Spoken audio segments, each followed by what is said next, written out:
jail and sentencing him to probation and counseling after he confessed to intoxication manslaughter for the June car crash that killed 4 people, including beloved youth pastor Brian Jennings, mother and daughter Holly and Shelby Boyles, and Brianna Mitchell. They were all standing at the side of the road outside their vehicles when Couch struck and killed them. Eric Boyles, the father and husband to Holly and Shelby, spoke out against the ruling. Money always seems to keep Ethan out of trouble. This was one time I did ask the court that for justice and that for money not to prevail. The facts and the events was difficult, but probably nothing more difficult than today.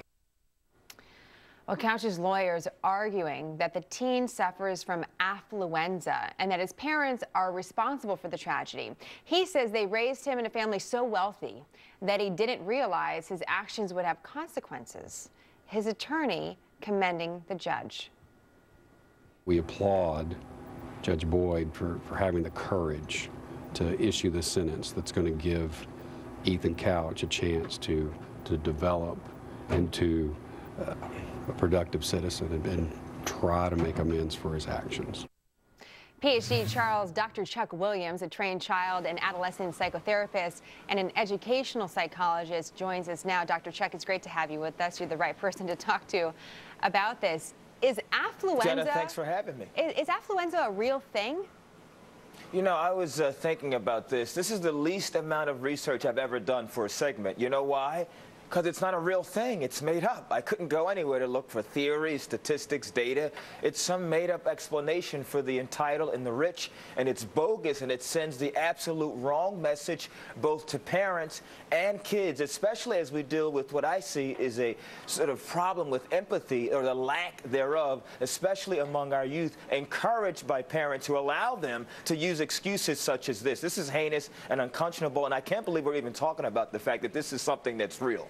Well, one wonders now with this type of case if it will be used again. I'm sure it will. I'm sure this is not going to be the first or the last time we talk about it, Dr. Chuck. You know, it's interesting that this teenager was actually cited for alcohol possession in the months before he killed these people, and his parents paid for his lawyer services, and he was supposed to do community service and something like, you know, in that sort of vein. And one wonders about that argument, about whether or not a child that grows up in any sort of home, even, you know, if they're wealthy, if that could explain their behavior and somehow get them off. What do you think about that? I think, Jenna, we're talking about a major issue in our homes. This goes back to parents, whether you're talking about flash mobs, the knockout game, or affluenza.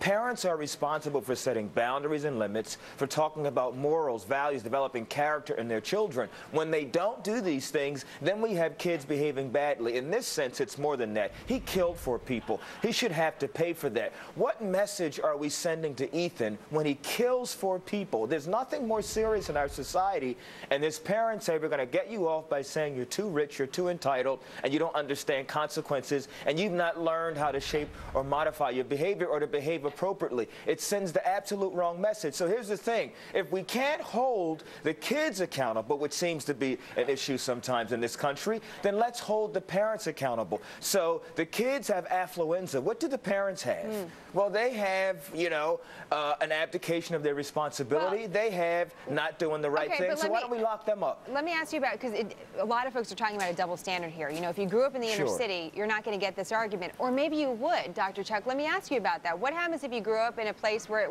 you're extremely poor? You're in the inner city. Your parents are not involved. In fact, they're on drugs. And you do something like this.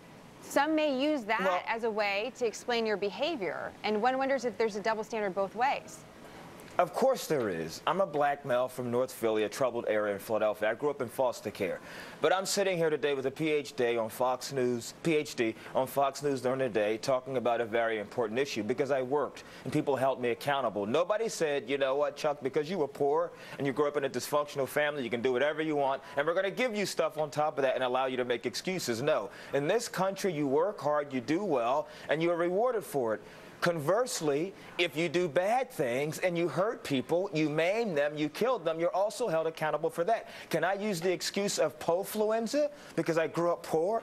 No. So why can we use affluenza, okay? So if POFluenza can't be an excuse in America, then affluenza can't be an excuse. And Jenna, that's an excellent question because in my work in education, psychology, child welfare, we try to talk about the mitigating circumstances that poverty, the lack of parenting, growing up in neighborhoods that are ridden with violence and all kinds of economic struggles. You know what the system says? So what? That's not a mediating or mitigating circumstance. So why would we allow this rich, entitled kid in Texas to get away with this? And this judge should be kicked off the bench, among other things. This is horrible. I think you're expressing the opinion of a lot of folks out there, Dr. Scheck. And by the way, I want to have you back on the program to talk about your story. Now I'm more interested in your story and how you got to where you are, because it sounds like it's a very interesting journey. So you'll have to come back and share that with us. And we appreciate the time with you today. Thank you for the perspective. Thank you, Jenna, overall. As always.